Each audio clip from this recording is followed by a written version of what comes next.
everyone, Jammo here, Sonic the Hedgehog. He's come quite far, from his highs in the 90s to his lows in the noughties, to now being more of a movie franchise than a gaming franchise.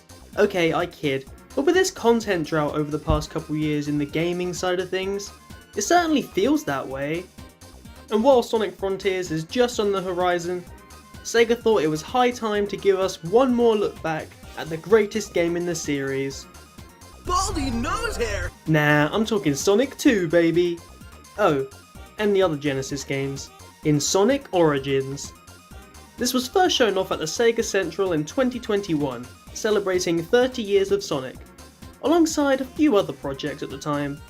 Yeah, it seemed this one sort of fell through the cracks for a while. We got Frontiers footage, Colors Ultimate was announced, the Sonic Symphony, and the 2 Point Hospital DLC. Oh my god, that's my favourite! The radio silence for months on this surely didn't help, but what kept the buzz alive surrounding this was the classics in widescreen, and specifically Sonic 3 and Knuckles. With the sparse re-release of Sonic 3 and Knuckles over the past, well, basically a decade, not just as separate games, but combined, it's a 90s fan's dream come true. This was shaping up to be the best way to play these games, and an amazing, phenomenal look back at the Sonic history, his origins essentially. So, what happened? Nothing happened. Well, okay, let me elaborate. I really like this game. I know that's controversial to say, at least it seems so. Then again, anything you say about Sonic these days is like walking on bloody eggshells. I could say Sonic Chronic sucks, and people will get on my shiz about it. And I've been seeing this a lot recently about Sonic, and specifically this release, all the negative buzz surrounding it, but frankly, I don't get the hate. Sorry, I don't get the Sonic Origins hate. And that's what really motivated me to make this video. I'm full of opinions and I'm ready to throw my hat into the ring to talk about this latest re-release of Sonic's glory days. Are we ready? Let's dive in. But before we do, I have a few things I'd like to mention. I am reviewing Sonic Origins, not the games inside Sonic Origins. This means I will not be critiquing the graphics, level design, or story from any of Sonic 1, 2, 3, CD or Knuckles. Not that there's much story in classic Sonic games to begin with, but I will be just reviewing all the unique things that Sonic Origins specifically has to offer on these games. That includes comparing it to other ports of these games I've played. And full disclaimer, I'm playing Origins on Switch, and for a frame of reference, these are the versions of the classic Sonic games I've played before. Now with that out of the way, let's get into talking about what you came for. So how does it play? It plays very well. Not that I was expecting it not to. I always feel like I have full control of Sonic. The only time I don't is during the special stages. Maybe because of the way it simulates 3D movement, but I feel so slippery around here.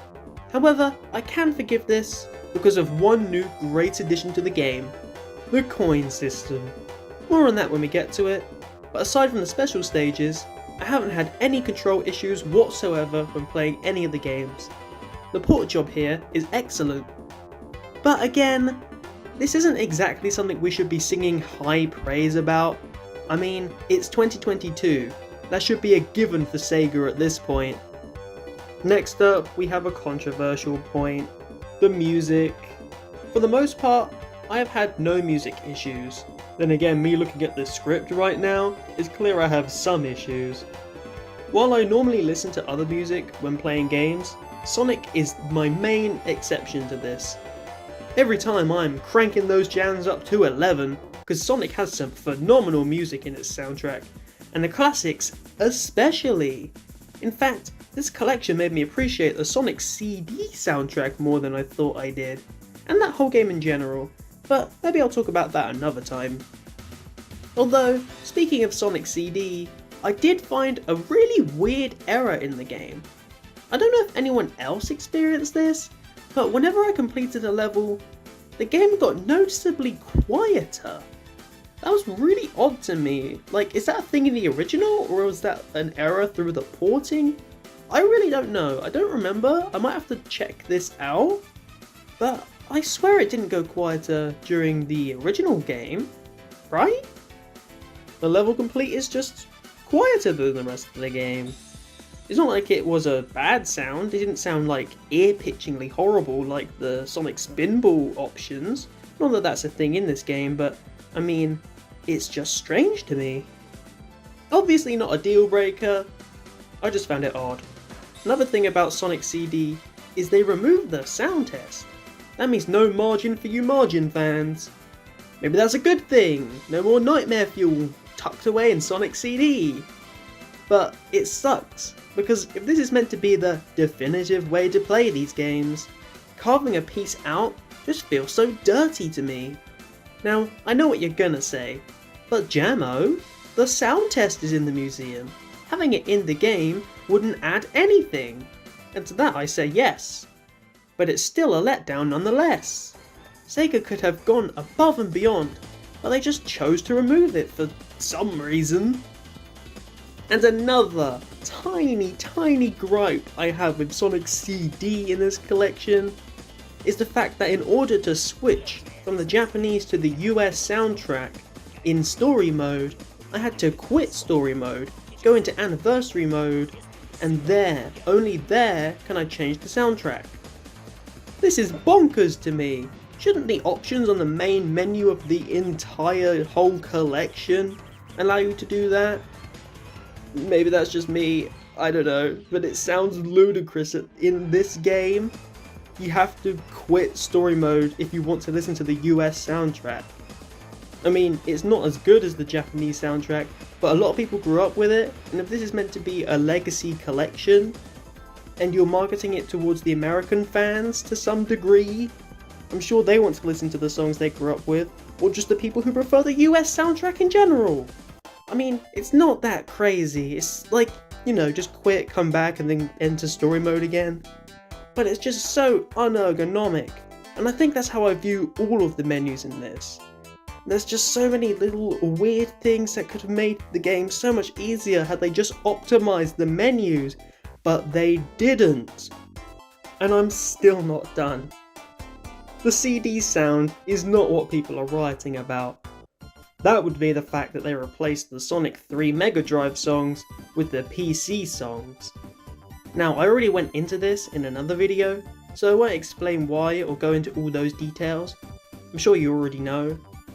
But now I'm actually able to listen to these remixed songs, I can surely say they are a letdown. Of course, music is probably the most subjective thing in the world.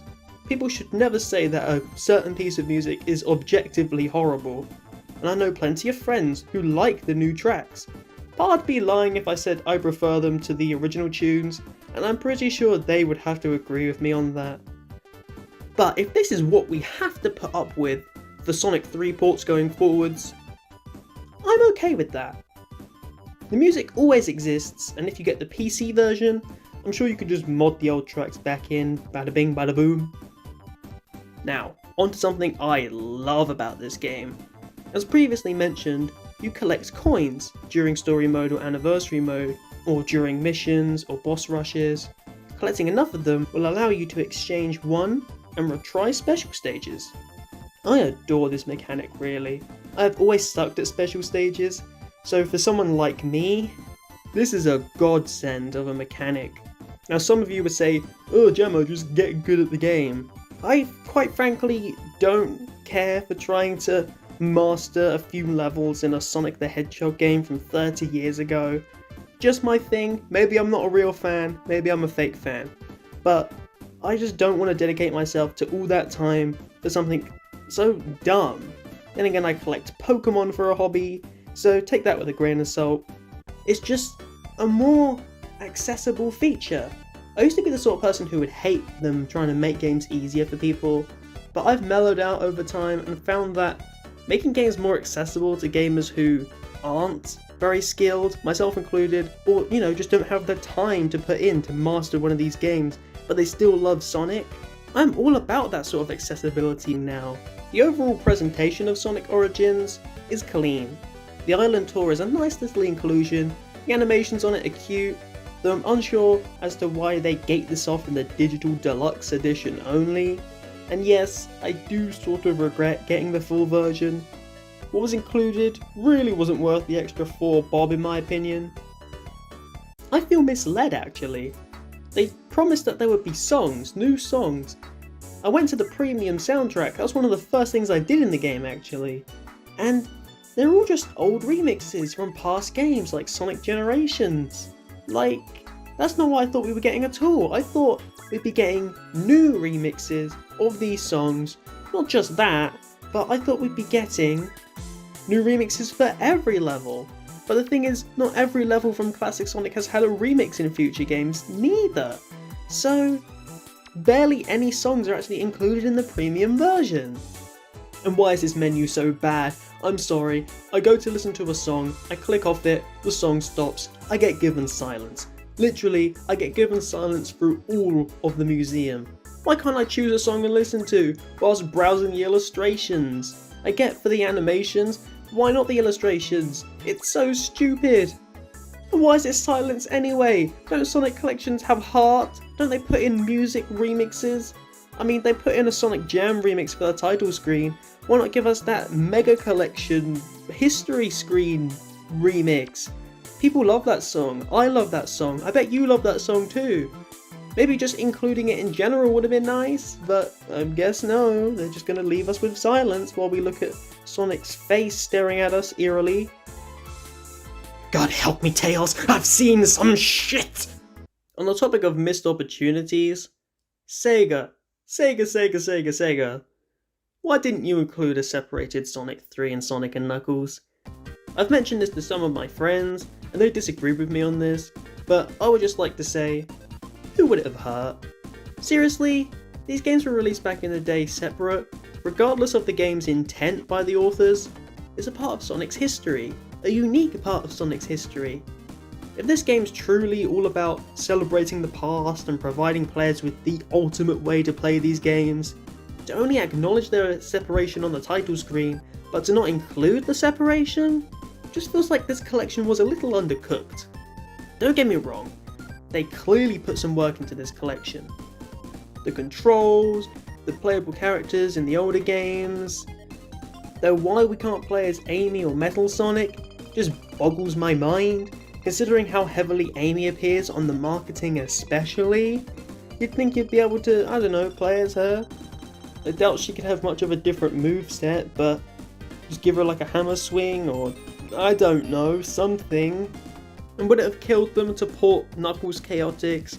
I mean probably, they couldn't even get Sonic 3 and Sonic & Knuckles separate. But that game never gets ported. I don't know, I would have liked to have seen that, especially with Mighty being in it and how relevant Mighty has become in the recent years thanks to Sonic Mania, which again, this thing sort of echoes with the animations and also includes the Mania Adventure episodes in its museum. Could have tied the whole thing together, but I guess not. On the note of animations though, that's the last thing I want to talk about today. Oh gosh, these are so cute and full of charm. I like how they hooked together these 4 games to form a semi-concise narrative. You can tell this is where the real heart from this release lies. They're pretty short, but they don't need to be long. They don't overstay their welcome, and they act as a nice little bridge between the games. That's all you really need. They don't need to be anything more. Just cute, fun, and I love it. Now, we're at the end of the video. The question is, would I recommend picking up this game? And you know what? Despite all the flaws and its shortcomings, if you're somebody looking for just a way to play these games, then I would hand on my heart say yes. The port job is really well done, and unless you're someone who really cares about being a classic purist, this does the job. Besides, all those classic purists already have ways to play those games, so this one probably isn't for them. It's mostly for trying to hook in the Mania fans and the crowd that generated, and the crowd that the movie fans got. I feel like Sonic Colors Ultimate tried to do, but I think this does it a lot better than that game. Though I wouldn't suggest getting the digital deluxe edition. Those inclusions just aren't worth the extra few quids I spent on them.